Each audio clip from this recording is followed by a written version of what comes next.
Hello बच्चों, आप सबको पता है H.C. वर्मा जी जो कॉन्सेप्ट्स ऑफ फिजिक्स की बुक लिखे हैं वो फिजिक्स की बाइबल मानी जाती है। मुझे याद है कि 97 में 98 ईयर में मैंने प्रिपरेशन किया था आईआईटी जेई की।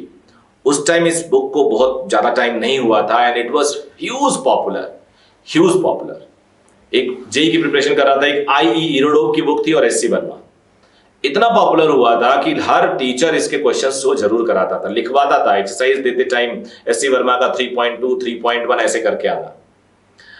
तब से आज तक 22-23 साल और ज्यादा हो गए हैं, 25 साल हो गए हैं, और आज भी इस बुक की जो विश्वसनीयता है, आज भी इस बुक की जो एक्सेप्टेबिलिटी है, आज भी इस बुक के जो क्वालिटी न्यूमेरिकल्स हैं, उनका कोई सब्स्टिट्यूट नहीं है। मैं एक बात पूरे दावे के साथ कह सकता हूं, बिकॉज मैं अगर कैमरे पे बोल रहा हूं, यूट्यूब में बोल रहा हूं, तो I know it's open to all, so open to accept your views also.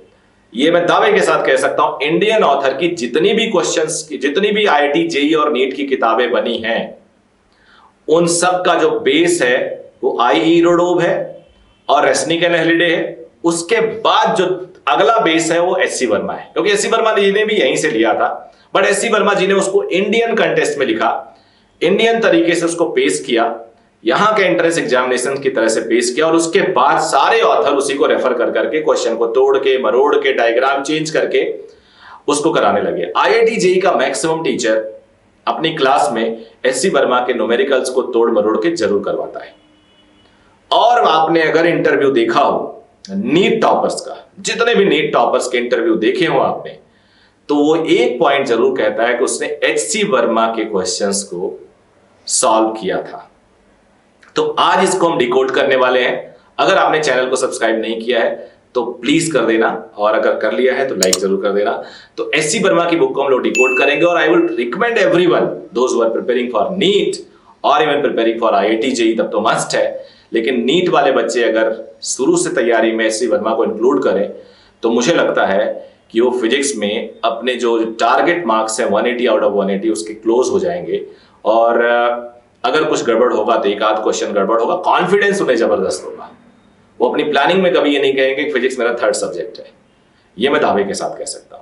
तो इसके न्यूमेरिकल्स को कैसे हम सॉल्व करें, कैसे कितनी इंपॉर्टेंस दे, क्या क्या क्वेश्चन है इसमें, क्या क्या इस बुक के बारे में डिटेल है, काफी लोग जानते हो लेकिन फिर भी मैं डिकोड करता हूं इसको। सो एससी वर्मा की बुक में फर्स्ट पार्ट 1 की बात करेंगे हम। टोटल 22 चैप्टर्स हैं, और 22 चैप्टर्स का पूरा नाम मैं यहां पे दे रहा हूं। Introduction of physics, introduction to physics से लेके फोटोमेट्री तक, लाइट, स्पीड ऑफ लाइट तक के चैप्टर्स का नाम यहां पे दे रहा हूं मैं। ये आप देख सकते हो इतने चैप्टर्स हैं। तो पूरे को हम लोग डिकोड नहीं करने वाले हैं, हम लोग डिकोड करने वाले हैं फर्स्ट 7 चैप्टर्स को, फिर उसके बाद अगला वीडियो लेके आऊंगा। और इसका फीडबैक जरूर देना कि और क्या आप चाहते हो, सो दैट और बेटर तरीके से इसको मैं पेश कर सकूं।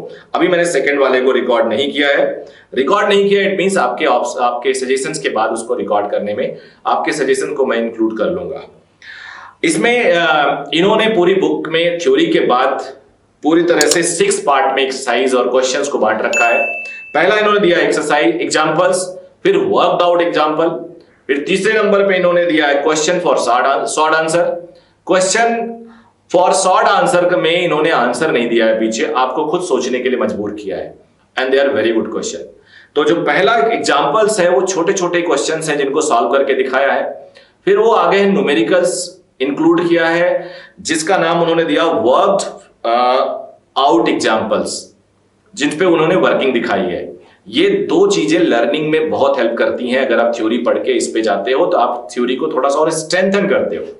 उसके बाद आता है question for short answer. Question for short answer का मतलब हुआ छोटे छोटे आंसर वाले क्वेश्चंस हैं जो आपकी थिंकिंग एबिलिटी को इनहेंस करते हैं। थिंकिंग एबिलिटी बेटर होगी तो आपको पता है फिजिक्स अच्छी हो जाती है, और फिजिक्स ही नहीं हर चीज अच्छी हो जाती है। फिर उन्होंने दिया ऑब्जेक्टिव 1 पार्ट। ऑब्जेक्टिव 1 पार्ट वैसे ही होता है जैसे बुकलेट में हम लोग पहले लो लेवल का क्वेश्चन करते हैं, फिर हाई लेवल का क्वेश्चन करते हैं। ऑब्जेक्टिव 1 पार्ट में इन्होंने 1 ऑप्शन करेक्ट का क्वेश्चन दिया है, और ये मोस्टली सारे क्वेश्चन ऐसे हैं कि जो नीट के लिए भी इंपॉर्टेंट है। नीट वाले एस्पिरेंट को भी एक भी क्वेश्चन छोड़ना नहीं है। कुछ क्वेश्चन किसी किसी चैप्टर में छोड़ना है, वो मैंने लिख दिया है, बट 99% क्वेश्चंस आपको छोड़ना नहीं है। पूरी बुकलेट में पूरा 7 चैप्टर में 530 क्वेश्चंस हैं। ऑलमोस्ट उसमें से 500 क्वेश्चन हमें करना है। सिर्फ 28 क्वेश्चन मेरे रिकमेंडेशन के हिसाब से आप छोड़ सकते हो। नीट वाले स्टूडेंट्स, जेई वाले बच्चों को सारे करने हैं। फिर ऑब्जेक्टिव 2 पार्ट है। ऑब्जेक्टिव 2 पार्ट में more than 1 option correct questions है। इसमें एक से ज्यादा ऑप्शन करेक्ट हो सकते हैं। ऑब्जेक्टिव 1 में सिर्फ 1 ऑप्शन करेक्ट है। फिर आ जाते हैं एक्सरसाइज। एक्सरसाइज बेसिकली ऐसा पार्ट है जिसमें सब्जेक्टिव क्वेश्चंस है। सब्जेक्टिव क्वेश्चन का मतलब हुआ जिसमें आपको लिखना पड़ता है। एक्सरसाइज आखिरी में, एक्सरसाइज में आपको लिखना पड़ता है। और लिखने में क्या होगा कि आप जब क्वेश्चन को सॉल्व करते हो ना, तो डेरिवेशन की जो स्किल होती है, जो आपको सिखाता है, वो डेवलप हो जाती है। तो वो एक्सरसाइज वाला पार्ट है। अब इसके जो 7 चैप्टर हैं, जो अब उन चैप्टर को 1 बाय 1 पढ़ते हैं। जो पहला चैप्टर है, और उस पहले चैप्टर का नाम है इंट्रोडक्शन ऑफ फिजिक्स में यूनिट्स एंड डायमेंशन से रिलेटेड क्वेश्चन दिए हैं। और इसमें कुल मिला के 47 क्वेश्चन है, आप देख सकते हो। सारे क्वेश्चन गुड हैं और कंपलसरी है करना, आप सबको करना है। इसमें एक भी क्वेश्चन छोड़ना नहीं है। स्क्रीन पे दिखा रहा हूं। इसके साथ साथ आप अगर अपने प्रिपरेशन को कंप्लीट रूप देना चाहते हो तो पीवाईक्यूज कर लेना, यानी past year question, PYQ. JEE वाले हैं तो जेई के, नीट वाले हैं तो नीट के। यानी ये चैप्टर अगर मैं दावे के साथ कह सकता हूं, आपको 10 जगह भटकने की जरूरत ही नहीं है। एचसी वर्मा कर लिया और पीवाईक्यू कर लिया, you can solve each and every question of JEE mains and NEET. Advance की बात नहीं कर रहा हूं मैं, जेई मेंस और नीट के क्वेश्चंस आप सारे कर सकते हो, मेरा दावा है। अब आ जाते हैं दूसरे चैप्टर पे। दूसरा चैप्टर है फिजिक्स एंड मैथमेटिक्स।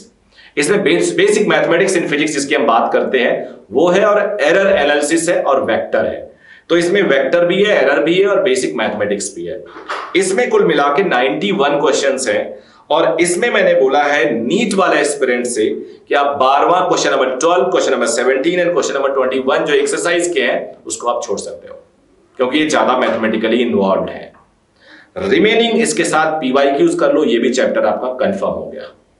इसके बाद जो तीसरा chapter rest and motion kinematics, बढ़िया कलेक्शन है, बहुत ही बढ़िया कलेक्शन है। इसमें कुल मिला के जो क्वेश्चन है 119, इसमें 1D है, 2D है, रिलेटिव मोशन है, सब कुछ है। अगर आपने ये पूरा कर लिया, इसमें भी कुछ क्वेश्चन छुड़वाऊंगा 36 से 37।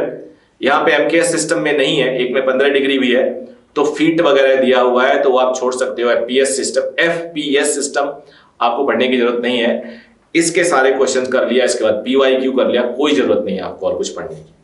इसके बाद आ जाते हैं एससी वर्मा का द फोर्सेस, चैप्टर नंबर 4। इसमें ये पहला फोर्स के 3 चैप्टर है, द फोर्सेस, उसके बाद न्यूटन्स लॉज ऑफ मोशन और उसके बाद फ्रिक्शन। तो ये इंट्रोडक्टरी है, फोर्स के बारे में बताता है कि नेचर में कितने टाइप्स के फोर्सेस होते हैं। तो छोटा टॉपिक है, कुल मिला के 37 क्वेश्चंस हैं और सारे क्वेश्चन इंपॉर्टेंट है। इसमें कुछ कुछ जगहों पे कूलम्स लॉ वगैरह भी चर्चा हो गई है, तो अगर 11वीं का बच्चा तैयारी करता है तो वो थोड़ा सा परेशान हो सकता है, लेकिन बाकी चीजें ठीक है। तो आपको ये चैप्टर में सब करना है, कुछ छोड़ना नहीं है। और इस चैप्टर से रिलेटेड पीवाईक्यूज में जो क्वेश्चन मिलेंगे वो laws of motion, Newton's laws और फ्रिक्शन के मिलेंगे, जो अगला है। तो इसमें और कुछ नहीं करना, बस चैप्टर को ढंग से पढ़ लेना है।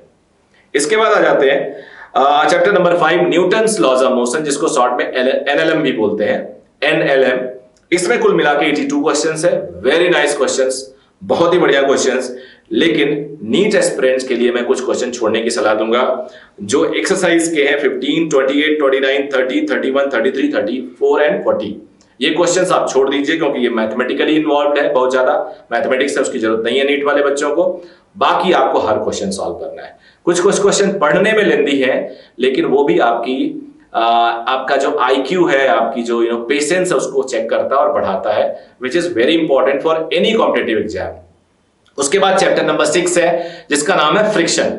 फ्रिक्शन आपको पता है ज्यादातर क्वेश्चन फ्रिक्शन से ही आते हैं, क्योंकि दोनों का laws of motion, Newton's laws of motion में जो फोर्सेस वगैरह होते हैं उसका भी यूज हो जाता है यहाँ पे। तो एक क्वेश्चन देने पे 2 चैप्टर का काम कर देता है, इसलिए एग्जामिनर ज्यादातर फ्रिक्शन के क्वेश्चन पूछता है। इसमें कुल मिला के 71 क्वेश्चन है। इसमें भी कुछ क्वेश्चंस बहुत टफ है जो नीट के लिए तो बिल्कुल भी नहीं है।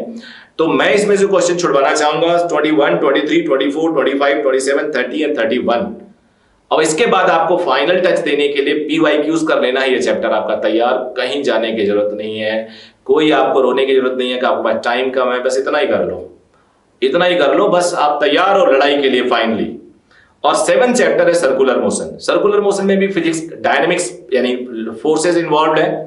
और इसमें कुल मिला के 83 क्वेश्चंस हैं और इसमें मैं बच्चों को बोलूंगा सिर्फ 5 क्वेश्चन छोड़ दो, 23, 27, 28, 29 एंड 30, रेस्ट आर ओके। और इसके साथ आपको PYQs ट्राई करना है। PYQs यानी पास्ट ईयर क्वेश्चंस, वो एग्जैक्टली आइडिया दे देते हैं कैसे क्वेश्चन आते हैं। मेरा सजेशन है कि अगर आप इस तरह से प्रिपरेशन करते हो, सिर्फ इतना कर लेते हो, पर्टिकुलरली फॉर दोस्त जिनके पास टाइम है, अगर वो टाइम निकाल सकते हैं, आपको दुनिया की कोई ताकत नहीं रोक पाएगी, ये मेरा दावा है। मैं फिजिक्स पढ़ा रहा हूं, मेरा दावा है अगर आपने ये कर लिया तो फिजिक्स में आपको कोई दुनिया की ताकत नहीं रोक पाएगी। हाँ, कॉन्फिडेंस के साथ करना है और करेक्शन पूरा होना चाहिए। मतलब ऐसा नहीं होना चाहिए इधर उधर से कॉपी पेस्ट कर लिया आपने, सॉल्यूशन देख के किया। कॉन्सेप्चुअली आप एकदम स्ट्रांग हो जाएंगे। सो आगे मैं इसके आगे और लेके आऊंगा सीरीज इसकी। आप लोग मुझे फीडबैक दीजिएगा और क्या आपको चाहिए। Thank you very much.